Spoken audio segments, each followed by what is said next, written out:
Hello, and welcome to And Still We Rise, Uniting Women for Change, a podcast series by Churches for Middle East Peace, or CMEP. I'm your co-host, Destiny Magnet, coming to you from Boston. Alongside Tamar Haddad, sharing from Jerusalem.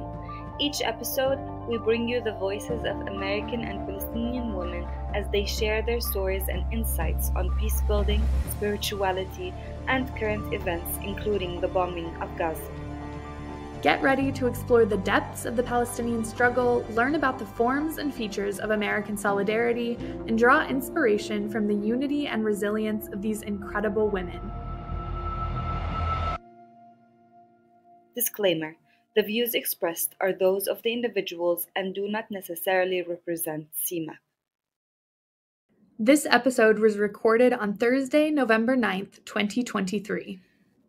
Our Palestinian guest for today is Reverend Sally Azar, born in Jerusalem. Reverend Sally is a Lutheran World Federation Council member and graduate of Intercultural Theology in Gothenburg, Germany. Ordained by the ELCJHL, which is the Evangelical Lutheran Church in Jordan and the Holy Land, Sally became the first female pastor in Palestine.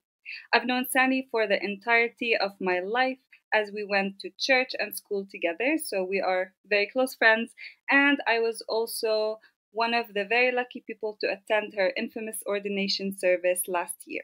And our second guest today is the Reverend Dr. Mae Elise Cannon.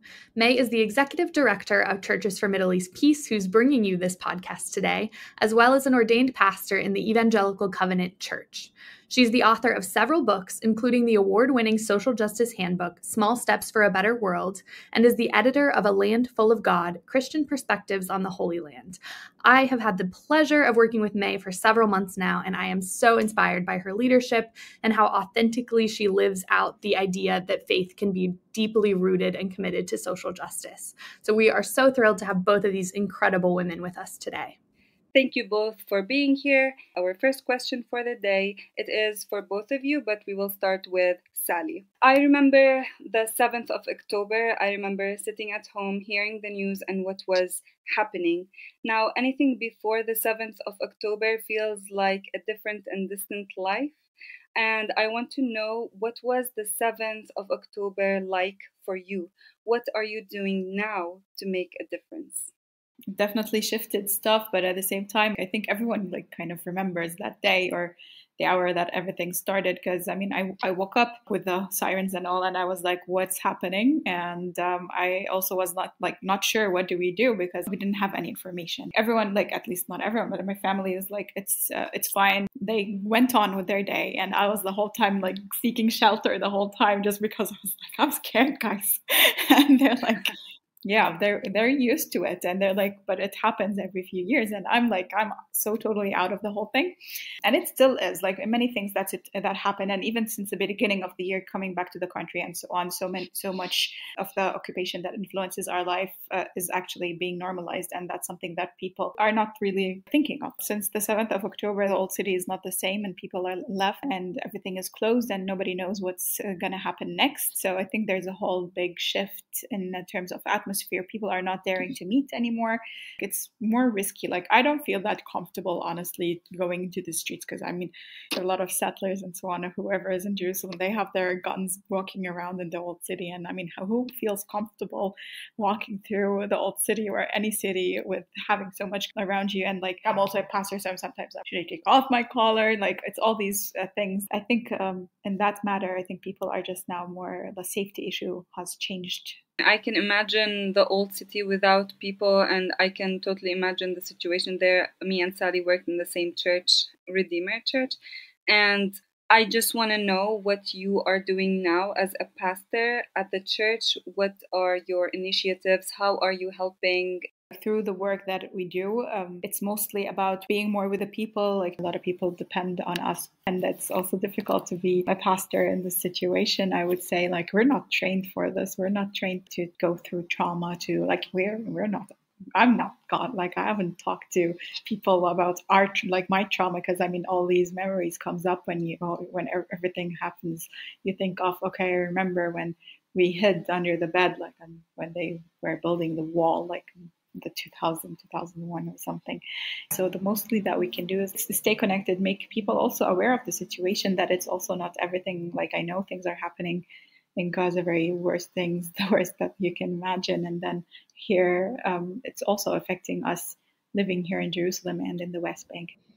Yeah, and Mae, what about you? I know that CMEP's response was very fast, and I want to hear more about what does it feel like to go back to October 7th or even the night of October 6th for you in our CMEP response and also in some of your pastoral inclinations and responsibilities? On October 6th, because it was late evening Friday night for me, living in the Pacific Northwest, when I started to get news of sirens going off in Jerusalem, that was the first thing that I heard. And I was in touch with our staff in Jerusalem. And honestly, some of our staff, who were internationals in Jerusalem at that time, they had never been in Jerusalem when sirens had gone off. And so even things like, what do you do? Staying away from windows or do you go to a bomb shelter, or how do you act? And so the first thing we did was check with our staff and then try to find out what was happening. And so I was following Danny Seideman, who's an Israeli person from Jerusalem, who's a human rights attorney. I was following his Twitter feed to find out what was happening. And that's when we heard about, Hamas's incursion and the attacks in South Israel. And even then, when I look back at the videos, I started doing 10-minute briefing videos every day since October 7th. We didn't know for days what had happened or even like what the details were. And looking back at what happened then, it's astounding what happened October 7th and what that meant for the lives that were affected and the lives that were lost in that moment for Jewish people in Israel and around the world, and who are still in pain and are burying their dead. But then the immediate response, of Israel. And I feel like I'm a pastor as well. What's it mean in terms of a pastoral response? And then also, what is the response in terms of the larger context of the Israeli-Palestinian conflict? And both are true, and both are even in tension with one another, because as humans, I think we have to empathize with every single person who has suffered or lost a loved one or lost a child, or is wondering, is there someone that they know who's being held hostage and they're waiting for them to come home? I would be remiss to not say on October 8th, Netanyahu and the Israeli government made the decision to exercise collective punishment and turn off water, electricity, and gas on the more than 2 million civilians living in Gaza, which is not only collective punishment that's illegal by international law. What happens when you turn off water and food, from a population? They die. And that is not even talking about the fact that more than 6,000 bombs were dropped on Gaza in the first week, and we're now on more than a month of bombs being dropped every single day. The death toll in Gaza just surpassed 10,000 people, more than 4,000 of which are children. And so when we talk about looking at this from a humanitarian perspective, I was utterly devastated by the language being used globally and in the news in terms of the way Palestinian people have been identified. We haven't heard on global news the picture of a Palestinian mother, in full Muslim garb, telling the story of what it's like to lose not one, but multiple of her children. At least in the United States, that's not a story that is heard or valued equally with other lives that are lost, let alone the bigger picture of the conflict of U.S. complicity with the fact that the bombs that are being dropped are bombs that have come from the United States. And so the great tension, which I know are well familiar with Destiny, that we've been talking about is, what does it mean to respond to this moment from a pastoral perspective, but also a prophetic perspective. And so at Churches for Middle East Peace, we've been calling for an immediate ceasefire. And we reject the idea that a ceasefire is surrendering to Hamas. I think we absolutely have to differentiate.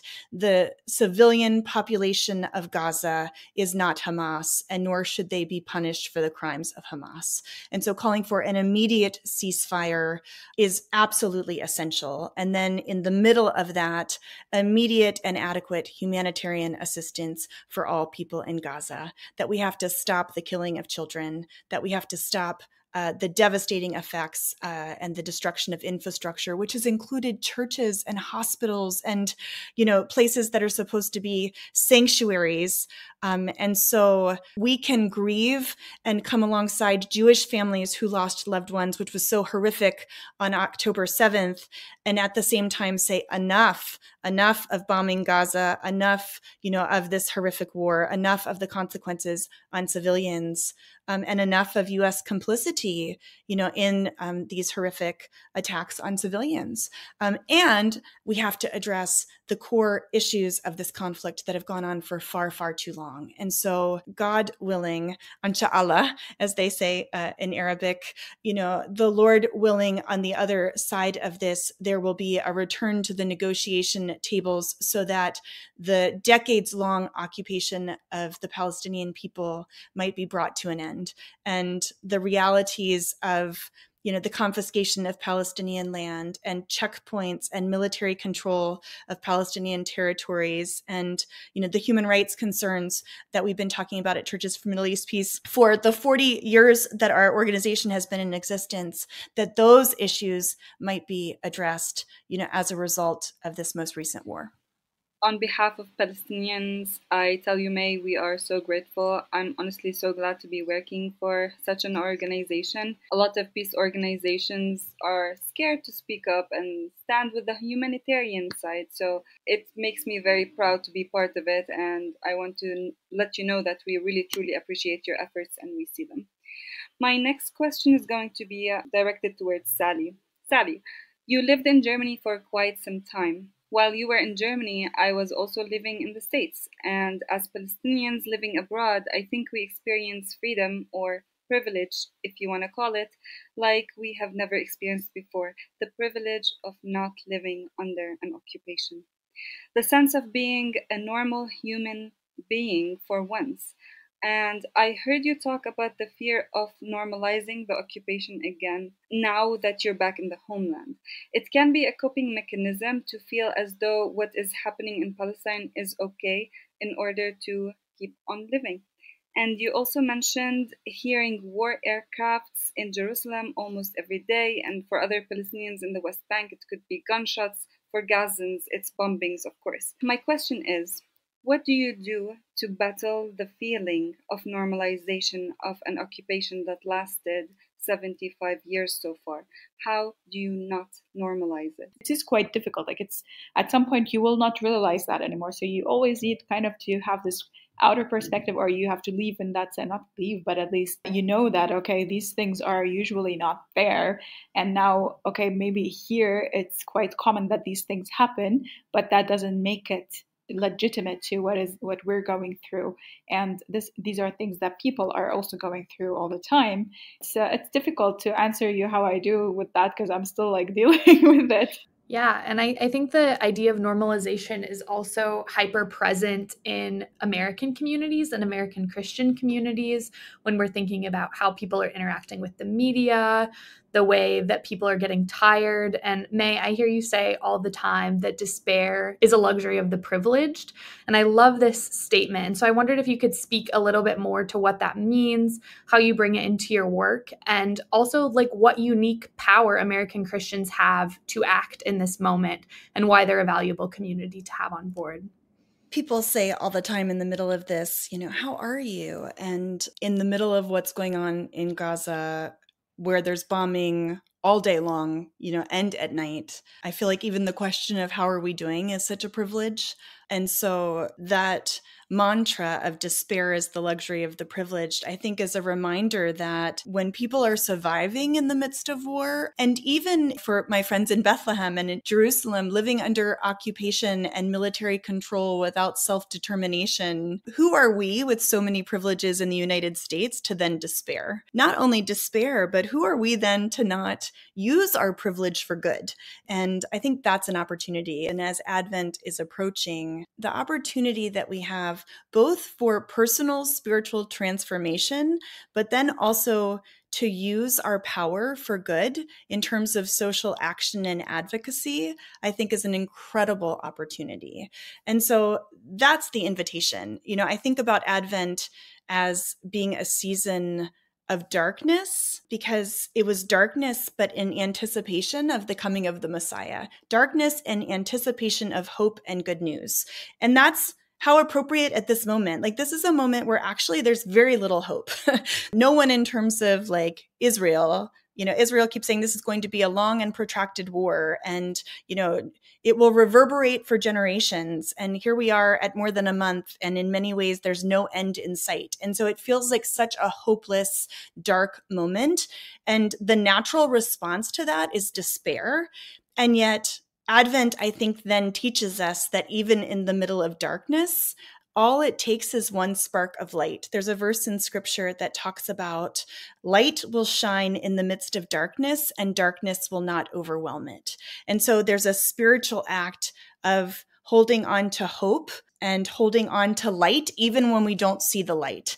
So that's the spiritual act. And then how do we allow that to mobilize us? And so one of the things we're doing at Churches for Middle East Peace is an invitation not only to spiritual transformation in Advent, but also every single day in Advent for us to call our elected officials and to call members of Congress to call for a ceasefire. And hopefully, God willing, by the time you're listening to this, there might already be a ceasefire.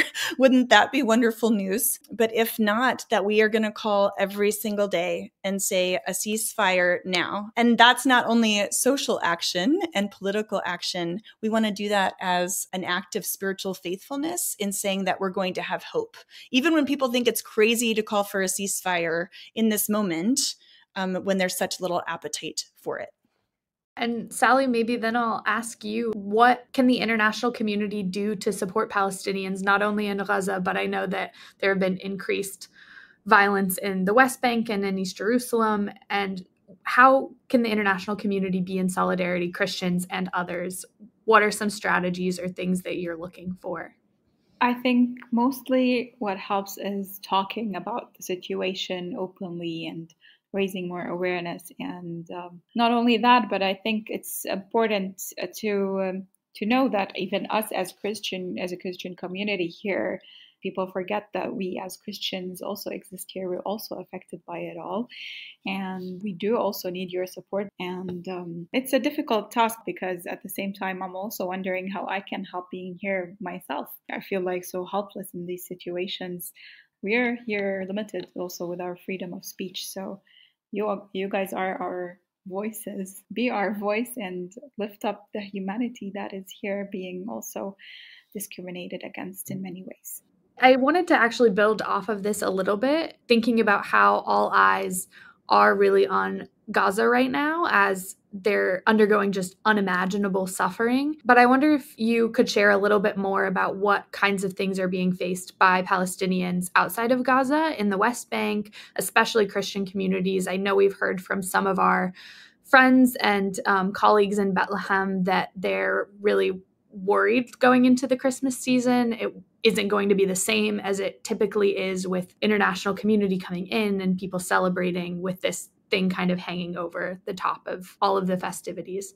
We cannot really get in and out of the checkpoints. Checkpoints are closed. There's a lot of settlements and settlers that are actually attacking a lot of people who are living there. A lot of clashes or people being arrested and humiliated in many ways because of everything that is going on. There is a lot of tension and a lot of soldiers coming into the West Bank to Ramallah, a lot of soldiers coming in with a lot of cars, police and stuff. And yeah, it's difficult, I think, to say how people are living there, but I think they're basically continuing their life because they're kind of also, I would tell you that they would say, okay, we're used to it as well with how they're living, because they're like, yeah, that happens from time to time, but now it's getting extremer and people are but there is no limit. More land is being taken away from people, more like electricity and water being cut off more often than before.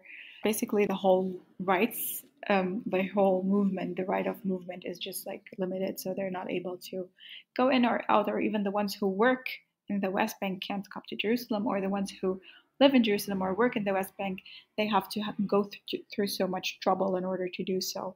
So that's kind of the situation. Yeah, I personally have been confined in my own house for the past month now, even more than a month. It's been really hard to move around. We don't feel like we want to go out and hang out. Like nobody is even enjoying their life at the moment because we're all stuck to the news. Like we want to know what's happening, and it's really devastating because we really feel like there is nothing that we can do. But there's a lot, like we want to share, we can't share, but I'm at least asking my international community to do that.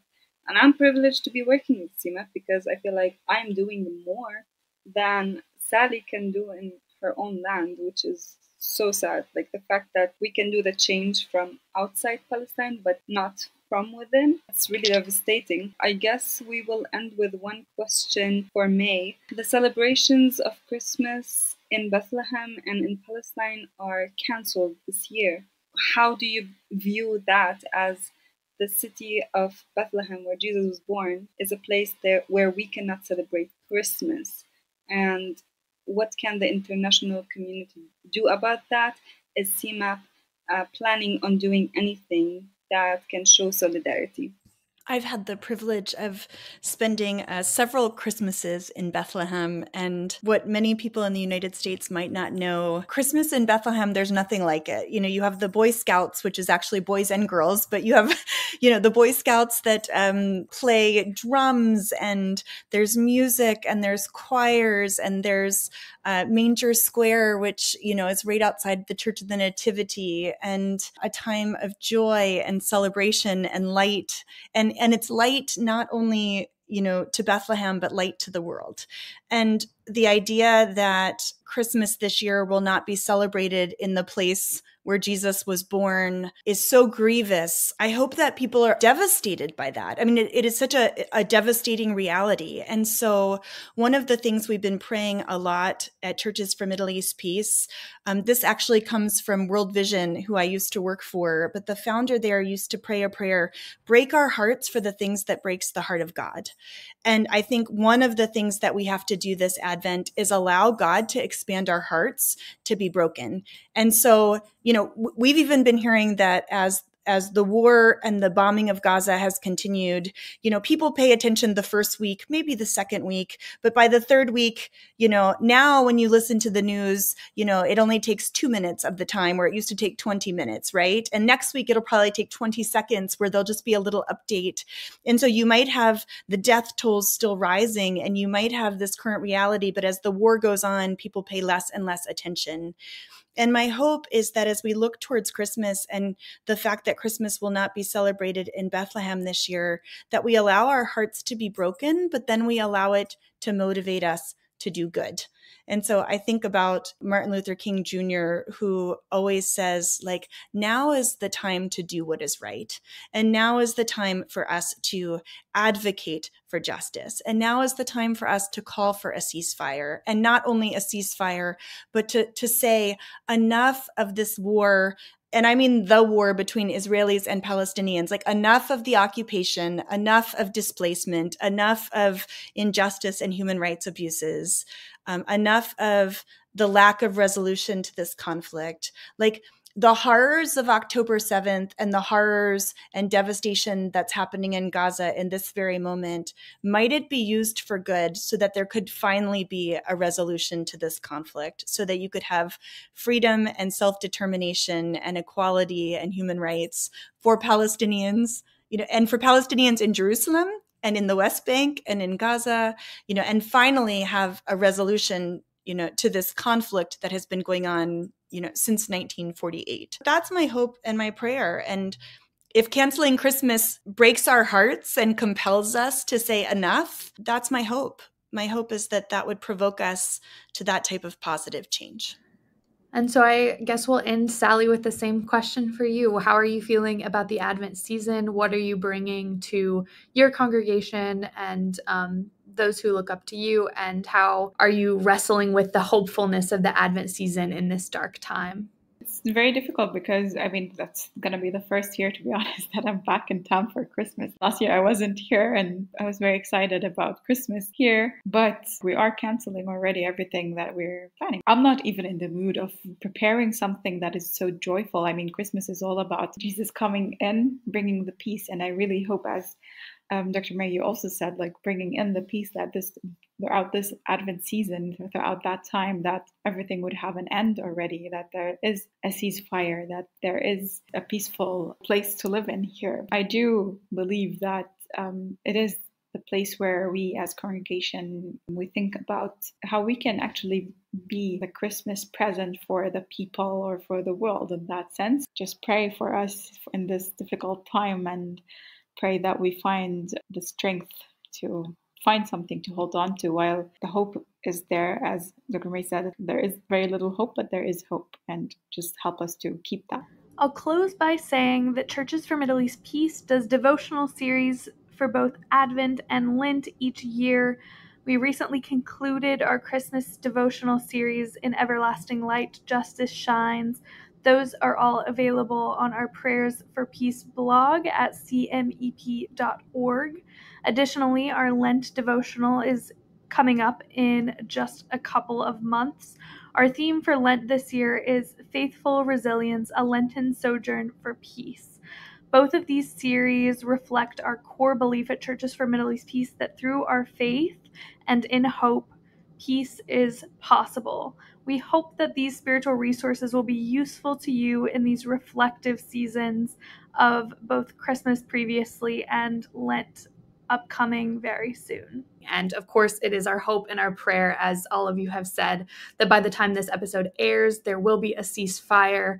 But regardless, this idea that through our faith and through this hope that peace is possible, we will continue to be driven forward day by day. And I will just close by thanking Mae and Sally both for joining us today. This has been such a beautiful conversation, and our hearts are with you both during this time and in your work and always. So thank you. Thank you. Thank you so much. Thank you for listening to And Still We Rise, Uniting Women for Change. Together, Palestinian and American women can make a difference. I'm your co-host, Destiny Magnet, signing off from Boston. And I'm Tamar Haddad, signing off from Jerusalem. For more information on Churches for Middle East Peace and our work, visit cmap.org. Here, you can find the latest news from the region, opportunities to get involved, and resources for contacting U.S. representatives about our core issues. See you next time.